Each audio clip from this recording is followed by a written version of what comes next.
sit previous experience next to zero, yet he has a recommend letter from our board. WTF to that. Do I know somebody on your board?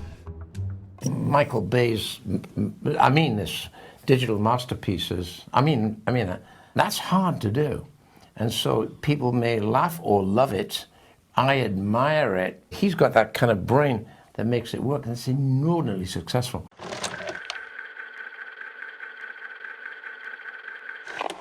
2011's Transformers Dark of the Moon at first glance will seem like a movie that suffers from the exact same problems as the ones that preceded and followed it. It's a loud, mindless, overlong hodgepodge of visual and audible noise that was made by a director who appears to care only about one thing: his own signature style of triple B filmmaking.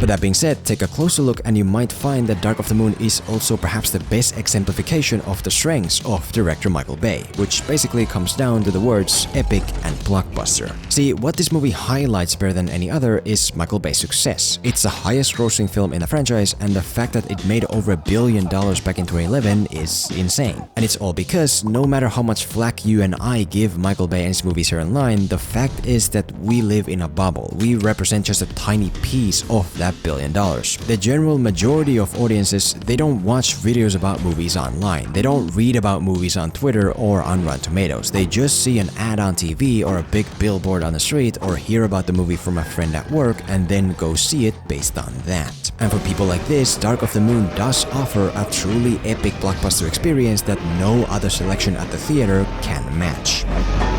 And even though you can argue that, well, that's just because it's a bunch of big CGI robots fighting, no, it's not. Others have tried the exact same thing with nowhere near the same success. No, as much as we like to ignore here online, there are some inherent factors about Michael Bay as a filmmaker that allow him to create this sense of blockbuster epicness that appeals to mass audiences. Because if Steven Spielberg respects his work, if James Cameron respects his work, if freaking Chris Nolan respects his work to the point of apparently loving it, there has to be something there. And so today, let's look at Dark of the Moon and try to figure out what that is. What is it about this movie and Michael Bay in general that results in such commercial epicness that most other filmmakers can only dream of? It's not about saying this movie is better than any I've talked negatively about before. It's just about taking lessons from Michael Bay's work that for once are positive in nature. Because the truth is that they do very much exist.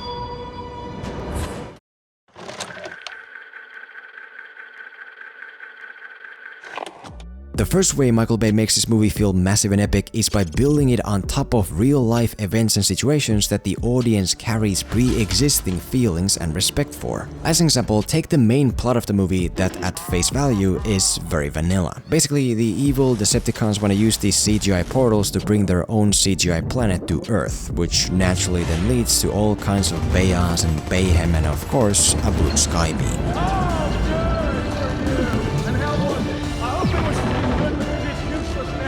But the reason the plot ultimately feels much bigger and more significant than what it is at face value is because when the movie opens, it immediately begins building it upon something that every single one of us has knowledge of: the Cold War space race. We now have had confirmation of loss of signal from the Apollo 11. Neil, you are dark on the rock. Mission is a go. We have 21 minutes. Right, so it turns out that the actual classified reason the Cold War space race took place is because an alien ship crash landed on the moon and the US had to get there before the Soviets, which in the moment already creates this very effective sense of mystery and urgency. We're getting secret meetings with the president, we're getting to witness an event the entire world was lied to about, we're getting to watch something that honestly doesn't even feel like a Transformers movie, but instead more an extension to this real-life event that all of us all around the world do perceive as a significant moment in human history. And it's this pre-existing mental value that the movie infuses into the plot. The plot of the Decepticons manipulating the real-life space program and its key personnel in order to fulfill their goal of invading the Earth. Turns out that the reason the space program stagnated after the 60s is because the Decepticons didn't want humans to find what's hidden there. They came to my dad and they told him to do some creative accounting. They get way too expensive to ever go back. Turns out that key NASA and ex-Soviet space employees are suddenly dying left and right because we're in the endgame now. My superiors need me to suicide you. Jesus! Turns out that everything that has happened from the 60s to present day is because... Before Apollo 11 ever got there. The Decepticons have the ship. They have all those pillars. Why would they leave Sentinel when he's the only one that could use them? He's the one thing they still need. And even though Michael Bay's goofy tone admittedly doesn't always help, the basic crux of it is this. We all know the moon landing is a massive historic event, and so if the moon landing is actually just a tiny piece of this film's giant plot puzzle, then whatever that plot puzzle is has to be pretty damn massive as well. To explain this further on a more contained scene location level, look at the sequence early on where we go to this facility to search for this alien energy spike. Very quickly you'll notice that it isn't just any random facility, but instead a very specific one. 50,000 people used to live here. Now it's a ghost town. Yeah, so once we realize that this facility is Chernobyl, the significance of the sequence immediately jumps multiple levels above of what it was with a random facility. Because again, we've all heard about Chernobyl and the messed up stuff that happened there. We all carry some level of built-in mental appreciation toward it that now infuses with the sequence. If what we're searching for is in Chernobyl, then whatever that thing is, it's gotta be a big f***ing deal. And it's this method of utilizing the pre-existing value held by events and locations that Michael Bay uses in his movies again and again. He takes us to real NASA locations and launch sites. He grants us access to real military bases with real gear and personnel. He brings in real globally respected icons like Buzz Aldrin. Overall, he repeatedly infuses his dumb fictional robot movie with the veracity and significance of all this real-life stuff to make it feel bigger than what it on its own could ever be. We were sworn to secrecy by our commander-in-chief. Oh damn, Buzz. Clearly this must be a big deal then. And that's something for us to consider as well. If you're making a movie about a fictional conspiracy, consider if that conspiracy would carry a bigger impact if it was built on the veracity of something real that everybody knows. If you're making a fictional scene take place in a random location, consider if that scene would play stronger in a real specific recognizable location that carries built-in meaning for your audience. You can't get every place and person Michael Bay can, and you probably shouldn't, but if Michael Bay can make $1 billion off the back of something that happened half a century ago, maybe it's worth a try.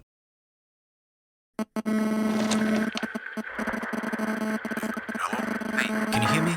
Listen, I think your audio device is busted. That sucks. It might actually be that new anonymous audio hack virus or whatever that's been in the news. In that case, I think you're gonna have to get a new one, a better one. So before we continue, I'll gladly help you with a quick list of what you should be looking for. Seeing as summer is coming, you really want wireless earbuds to keep with you on the move, but also with the sound quality of the best premium brands at preferably half the price. You want no less than 6 hours of playtime with easy Bluetooth pairing and a colorful, compact, noise isolating design that won't fall off your ears. Kinda like my Raycons that stay on through all my morning runs. And so I guess what you want are Raycons, these artist-created earbuds used by all the biggest celebrities like me and famous Twitch streamer Snoop Dogg. They're already affordable, but just for you, I'll force them to sponsor a 15% off Filmento discount, which you can find with the link below. buyraycon.com/Filmento. Use that to get a W over the audio virus, as well as get a full ear experience in a way that still allows you to stay on the move for summer. You're welcome. But for now, let's move on with what we have. The second way Michael Bay increases this movie's epicness is by repeatedly adding in an extra layer of material that gives the audience a unique experience that they can get nowhere else. As an example, as we're trying to locate the energy spike in the Chernobyl sequence, we suddenly come across a brand new type of Decepticon in form of this giant robot worm. And what you'll notice about this giant robot worm is that the reason it exists isn't because some writer wrote it in to be an integral part of the story. No, the only reason it exists is so that after being gone for pretty much the whole movie, it then ultimately reappears in the Chicago finale section to give us this.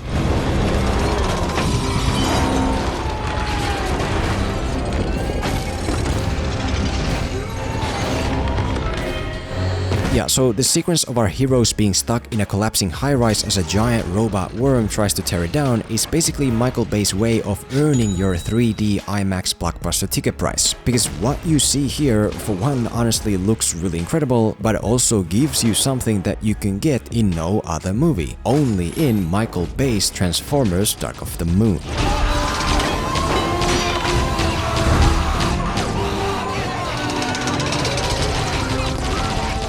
As another example, look at the arrival moment a bit before, where basically our military hero Lennox needs to get his team into Chicago by way of wingsuits. And again, does this happen because a writer made it an essential part of the story? Does it happen because it's been organically built up throughout the movie? Well... So, Michael Bay watched 60 Minutes one night. He saw Julian and I flying around mountains in Norway. He called Spielberg and was like, I gotta have wingsuits in Transformers 3. So yes, again, the reason the wingsuit sequence happens is because Michael Bay was watching TV and then just suddenly came up with another extra layer of coolness to add to his movie. And very successfully so. Not only do the wingsuiting shots look astounding when enhanced with CGI, but as before, it also offers an experience that the audience can get nowhere else. If you want to see people actually glide past skyscrapers in a visually battle-torn city, the only way to do that is with Michael Bay's Transformers: Dark of the Moon. And when you offer the audience something exclusive they've never seen before, suddenly the cost of $15 doesn't really seem that much. I'm not gonna go through every example, but suffice to say that Michael Bay does this more efficiently than almost anybody else. Whether it's a tilted high-rise in this movie, whether it's a giant magnet in another movie, he always puts in the effort to create something distinctly unique. So much so that this movie might have actually began the whole blue skybeam epidemic in the form that we saw. He might piss on your face with story and characters, but when it comes to delivering an exclusive cinematic experience, Michael Bay treats you like a queen. Like on a level that very few are able to reach. The danger with this, however, appears when you don't care. If Michael Bay wants to add in a wingsuit scene, he'll just do it. We're gonna have to wingsuit in. It's the only way to get close. Regardless of whether it's actually even necessary. Sir, SEALs are here. It's a good day, boys. What do you got? Whoa, whoa, whoa! Okay, baby. Y'all come with us! If he wants to add in a sequence of a robot worm taking down a giant building with our heroes inside, he'll just do it. Think we could use that rocket to shoot down a pillar? Higher. Clear line of sight. Regardless of whether that sequence even fulfills the very purpose it exists for. The building is going over! Hang on! Take cover! If he wants to add in a random, non-consequential highway chase scene that literally reuses shots from his older movies, he'll just do it because he genuinely doesn't care beyond that. And so what you want to do is take this additional layer mentality, but then also actually care.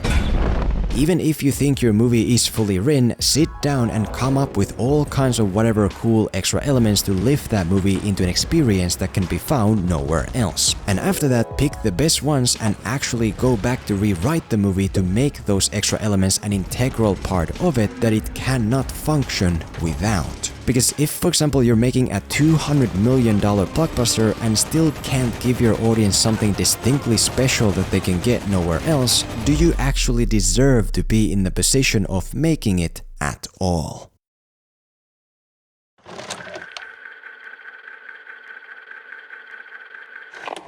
The third and for today final way Michael Bay achieves commercial epicness is by consistently pushing his characters and situations to such extremes that they inevitably lead to extreme results. I've kind of touched on this in a negative sense before by saying that pretty much everything Michael Bay does is like an exaggerated ADHD version of the real world. People in genuine danger are portrayed as goofy comic reliefs. I'm Wang. Deep Wang. It's going down, son. People in respected position of power are suddenly turned into easily controllable mental patients to give and distract us from the exposition. Sir, we're having a pretty high-level alien intel confab here. Overall, in Michael Bay movies, the relationship between what's being said and the way it's being said is often so incredibly skewed that it becomes just sheer absurdity. May I finish my Shuhua milk, Donnie? I don't care about your exotic milk. I care about respect. care about your exotic milk. I care about respect. But what this movie shows is that there's also a very useful side to this extreme mentality, which on the character end you can for example see with Sentinel Prime. Essentially, Sentinel Prime is an Autobot war hero and a mentor to Optimus who becomes a high-value target in the plot after being resurrected because he's the only one who can use the portal device. And then, after being portrayed as the ultimate hero for a full half of the movie, for the sake of our planet's survival, a deal had to be made with Megatron.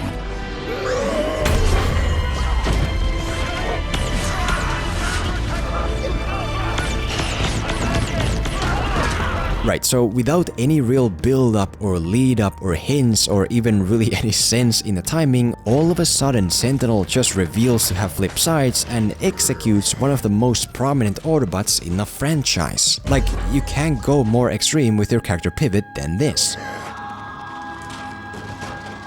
But in a weird way, this out-of-nowhere betrayal is also the best thing that happens in the whole movie, because it essentially turns the plot on its head. Suddenly, the movie is no longer about evil Decepticons trying to take over the Earth just because they're evil Decepticons. It's now about the actually significant central moral question of which comes first, your home or the home of someone else that you now live in. For Cybertron, what war destroyed we can rebuild, but only if we join with the Decepticons. No, it's not the only way.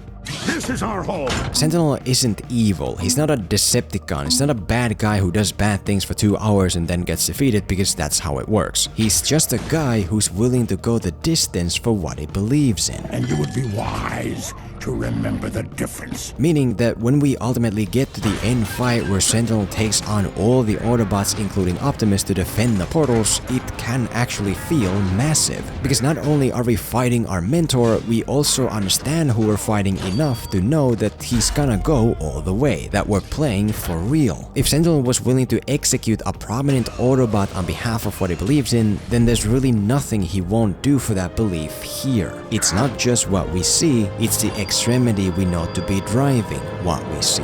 And the same extremity applies for most of the central characters. The human villain has been pushed so far off the edge that he ultimately proactively ends up choosing alien invaders over his own kind. Sam is so messed up about potentially not being good enough for his new girlfriend that conflict follows him everywhere he goes, and ultimately also leads him to perform insane deadly actions just to fix what he broke.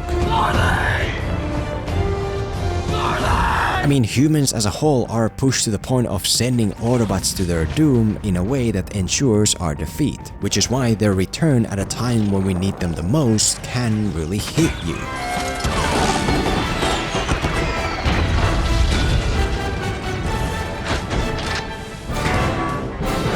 We will kill them all.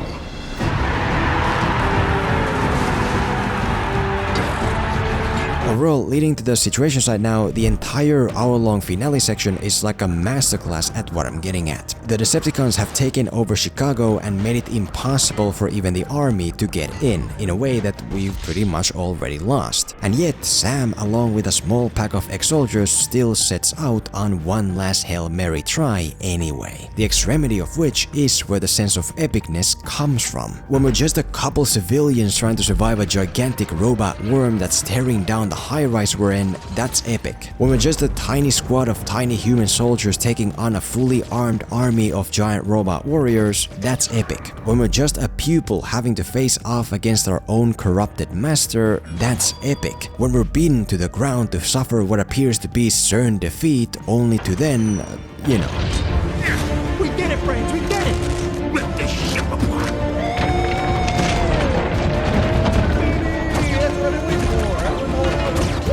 And along with the earlier stuff, this mindset of the extreme is another signature Michael Bay quality that you should really keep in mind with your own work, because it is the thing that makes this movie's finale what it is. I'm not here to say the finale itself is good or bad. I'm not here to say it's better or worse than anything else. But I am here to say that this Michael Bay Dark of the Moon finale is the type that $1 billion worth of audiences, most likely including the likes of Chris Nolan, do find worth $50.